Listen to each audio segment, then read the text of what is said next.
Hey everyone, welcome back to Harry Potter and the Sorcerer's Stone. Today we're going to be reading at chapter 13, and this is called Nicholas Flamel. This is what the chapter looks like. So let's get started. Dumbledore had convinced Harry not to go looking for the Mirror of Erised again, and for the rest of the Christmas holidays, the invisibility cloak stayed folded at the bottom of his trunk. Harry wished that he could easily forget what he'd seen in the mirror as easily, but he couldn't. He started having nightmares. Over and over again, he started dreaming about his parents disappearing in a flash of green light, while a high voice cackled with laughter. You see, Dumbledore was right. That mirror could drive you mad, said Ron, when Harry told him about these dreams. Hermione, who came back the day before term started, took a different view of things. She was torn between a horror at the idea of Harry being out of bed and roaming the school 3 nights in a row, if Filch had caught you, and disappointment that he hadn't at least found out who Nicholas Flamel was. They had almost given up hope of ever finding Flamel in a library book, even though Harry was still sure he'd read the name somewhere. Once term had started, they were back to skimming through books for 10 minutes during their breaks. Harry had even less time than the other two because Quidditch practice had started again.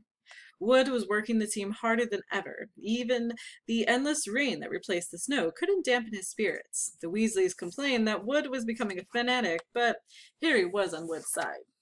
If they had won their next match against Hufflepuff, they would overtake Slytherin in the House Championship for the first time in 7 years. Quite apart from wanting to win, Harry found out that he had fewer nightmares when he was tired out after training. Then, during one particularly wet and muddy practice session, Wood gave the team a bit of bad news. He just got very angry at the Weasleys, who kept dive-bombing each other and pretending to fall off their brooms. "Will you stop messing around?" he yelled. "That's exactly the sort of thing that'll lose us the match. Snape's refereeing this time, and he'll be looking for every excuse to knock points off at Gryffindor."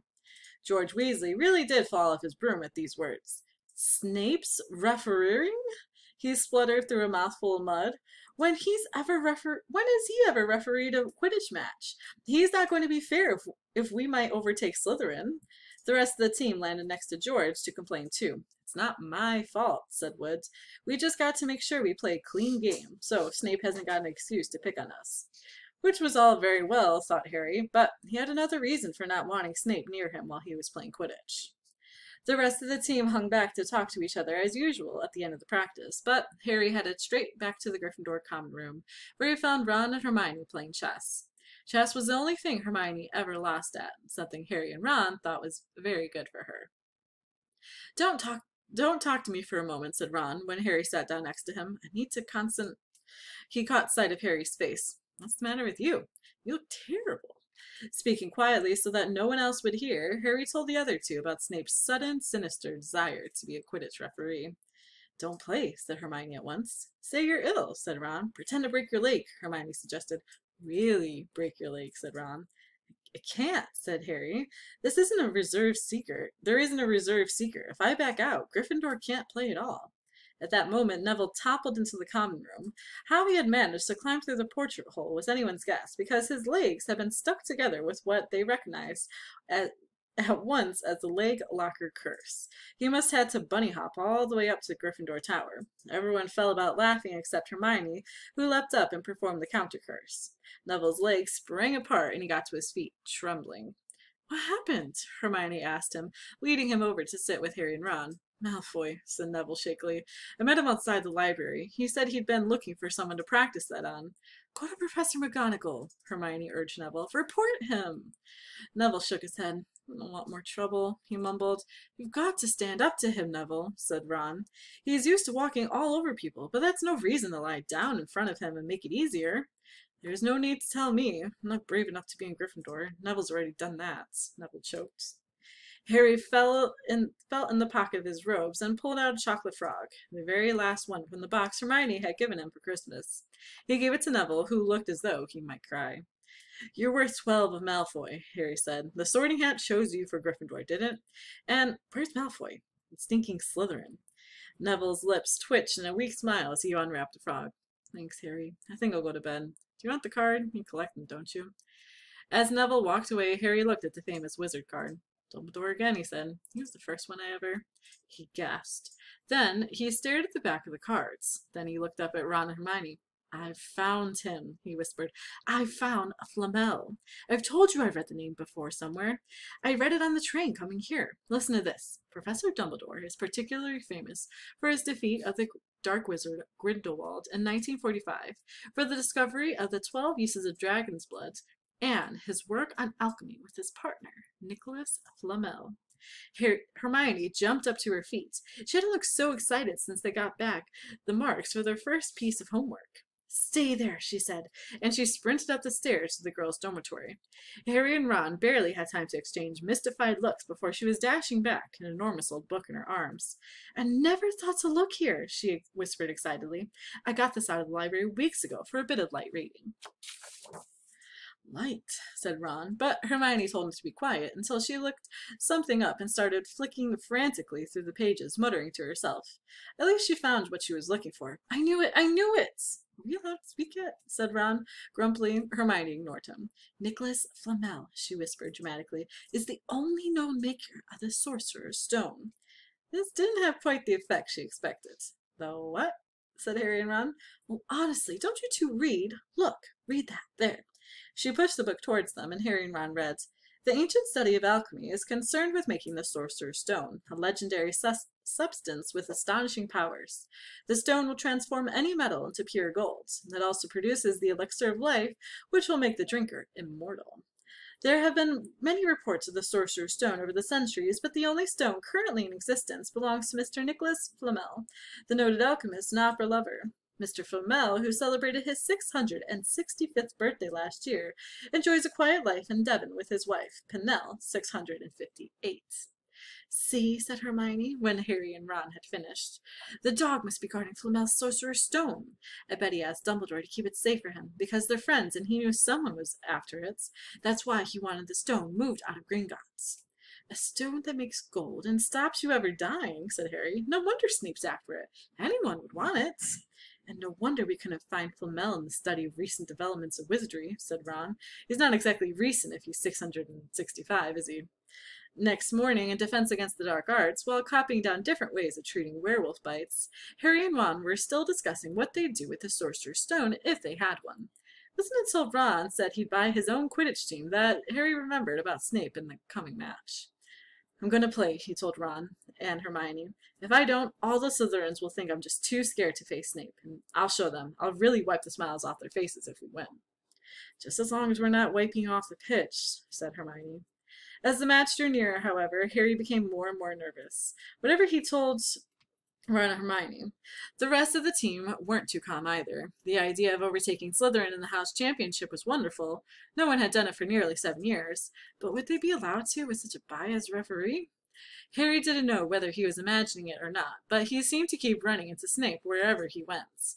At times, he even wondered whether Snape was following him, trying to catch him on his own. Potions lessons were turning into a sort of weekly torture. Snape was so horrible to Harry. Could Snape possibly know they'd found out about the Sorcerer's Stone? Harry didn't see how he could, yet he sometimes had the horrible feeling that Snape could read minds. Harry knew, when they wished him good luck outside the changing rooms next afternoon, that Ron and Hermione were wondering whether they'd see him alive again. This wasn't what you'd call comforting. Harry could hardly hear a word of Wood's pep talk as he pulled on his Quidditch robes and picked up his Nimbus 2000. Ron and Hermione, meanwhile, had found a place in the stands next to Neville, who couldn't understand why they looked so grim and worried, or why they had both brought their wands to the match.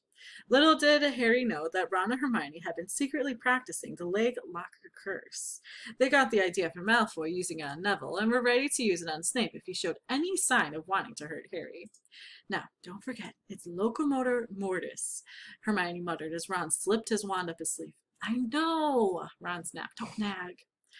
Back in the changing room, Wood had taken Harry aside. "Don't want to pressure you, Potter, but if we ever need an early capture of the snitch, it's now. Finish the game before Snape can favor Hufflepuff too much." "The whole school's out there," said Fred Weasley, peering out the door. "Even, blimey, Dumbledore's come to watch." "Dumbledore," he said, dashing to the door to make sure. Fred was right. There was no mistaking that silver beard. Harry could have laughed out loud with relief. He was safe. There was simply no way that Snape would dare to try and hurt him if Dumbledore was watching. Perhaps that was why Snape was looking so angry as the teams marched onto the pitch, something that Ron noticed too. "I've never seen Snape look so mean," he told Hermione. "Look, they're off. Ouch." Someone had poked Ron in the back of the head. It was Malfoy. "Oh, sorry, Weasley. Didn't see you there." Malfoy grinned broadly at Crabbe and Goyle. "Wonder how long Potter's going to stay on his broom this time. Anybody want to bet? What about you, Weasley?" Ron didn't answer. Snape had just awarded Hufflepuff a penalty because George Weasley had hit a bludger at him. Hermione, who had all her fingers crossed in her lap, was squinting fixedly at Harry, who was circling the game like a hawk, looking for the snitch. "You know how I think they choose people for the Gryffindor team," said Malfoy loudly. A few minutes later, Snape awarded Hufflepuff another penalty for no reason at all. "It's people they feel sorry for. See, there's Potter, who's got no parents. Then there's the Weasleys, who've got no money. You should be on the team, Longbottom. You've got no brains." Neville went bright red, but turned in his seat to face Malfoy. "I'm worth 12 of you, Malfoy," he stammered. Malfoy, Crabbe, and Goyle howled with laughter, but Ron, still not daring to take his eyes from the game, said, "You tell him, Neville." "Longbottom, if brains were gold, you'd be poorer than Weasley, and that's saying something." Ron's nerves were already stretched to a breaking point with anxiety about Harry. "I'm warning you, Malfoy. One more word." "Ron!" said Hermione suddenly. "Harry!" "What? Where?" Harry had suddenly gone into a spectacular dive, which drew gasps and cheers from the crowds. Hermione stood up, her crossed fingers in her mouth, as Harry streaked towards the ground like a bullet. "You're in luck, Weasley. Potter's obviously spotted some money on the ground," said Malfoy. Ron snapped. Before Malfoy knew what was happening, Ron was on top of him, wrestling him to the ground. Neville hesitated, then clambered over the back of his seat to help. "Come on, Harry!" Hermione screamed, leaping onto her seat to watch as Harry sped straight at Snape. She didn't even notice Malfoy and Ron rolling around under her seat, or the scuffles and yelps coming from the whirl of fists that was Neville, Crabbe, and Goyle. Up in the air, Snape turned on his broomstick just in time to see something scarlet shoot past him, missing him by inches. Next second, Harry had pulled out of his dive, his arm raised in triumph, the snitch clasped in his hands. The stands erupted. It had to be a record. No one could ever remember the snitch being caught so quickly. "Run! Run! Where are you? The game's over. Harry's won! We won! Gryffindor's in the lead!" shrieked Hermione, dancing up and down in her seat and hugging Parvati Patil in the front row. Harry jumped off his broom, a foot from the ground. He couldn't believe it. He'd done it. The game was over. It had barely lasted 5 minutes. As Gryffindors came spilling out onto the pitch, he saw Snape land nearby, white-faced and tight-lipped. Then Harry felt a hand on his shoulder and looked up into Dumbledore's smiling face. "Well done," said Dumbledore quietly, so that only Harry could hear. "Nice to see you haven't been brooding about that mirror. Been keeping quite busy. Excellent." Snape spat bitterly on the ground. Harry left the changing room alone some time later to take his Nimbus 2000 back to the broom shed. He couldn't ever remember feeling happier. He'd really done something to be proud of now. No one could say he was just a famous name anymore. The evening air had never smelled so sweet. He walked over the damp grass, reliving the last hour in his head, which was a happy blur. Gryffindors running to lift him onto their shoulders, Ron and Hermione in the distance jumping up and down, Ron cheering through a heavy nosebleeds. Harry had reached the shed. He leant against the wooden door and looked up at Hogwarts, with its windows glowing red in the setting sun. Gryffindor in the lead. He'd done it. He'd shown Snape. And speaking of Snape, a hooded figure came swiftly down the front steps of the castle. Clearly not wanting to be seen, it walked as fast as possible towards the Forbidden Forest. Harry's victory faded from his mind as he watched. He recognized the figure's prowling walk. Snape. Sneaking to the forest while everyone else was at dinner. What was going on?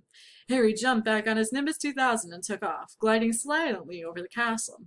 He saw Snape enter the forest at a run. He followed.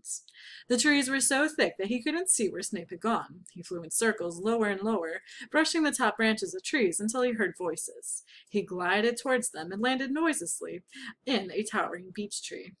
He climbed carefully along one of the branches, holding tight to his broomstick, trying to see through the leaves. Below, in a shadowy clearing, stood Snape, but he wasn't alone. Quirrell was there, too. Harry couldn't make out the look on his face, but he was stuttering worse than ever. Harry strained to catch what they were saying. "Don't know why you wanted to meet here of all places, Severus." Oh, I thought we'd keep this private, said Snape, his voice icy. Students are supposed to know about the Sorcerer's Stone, after all. Harry leans forward. Quirrell was mumbling something. Snape interrupted him. Have you forgot how to get past that beast of Hagrid's yet?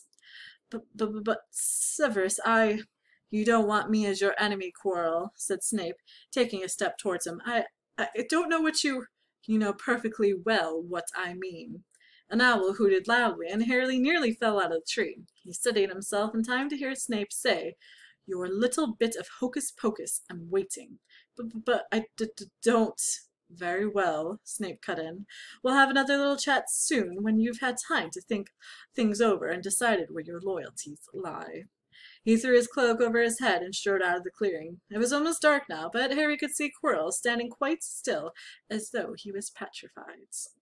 Harry, where have you been? Hermione squeaked. We won, you won, we won, shouted Ron, thumping Harry on his back. And I gave Malfoy a black eye, and Neville tried to take on Crabbe and Goyle single-handed. He's still out cold, but Madame Pomfrey says he'll be all right. Talk about showing Slytherin. Everyone's waiting for you in the common room. We're having a party. Fred and George stole some cakes and stuff in the kitchens. Never mind that now, said Harry breathlessly. Let's find an empty room. You wait till you hear this. He made sure Peeves wasn't inside before shutting the door behind them, when he told them about what he'd seen and heard. So, you're right. It is the Sorcerer's Stone, and Snape's trying to force Quirrell to help him get it. He asked if he knew how to get past Fluffy, and he said something about Quirrell's hocus-pocus. I reckon there are other things guarding the stone apart from Fluffy, loads of enchantments probably, and Quirrell would have done some anti-dark arts spells, which Snape needs to break through. So, you mean the stone's only safe as long as Quirrell stands up to Snape? Said Hermione in alarm. It'll be gone by next Tuesday, said Ron. That is the end of chapter 13. I'll be back in the next video with chapter 14. Bye!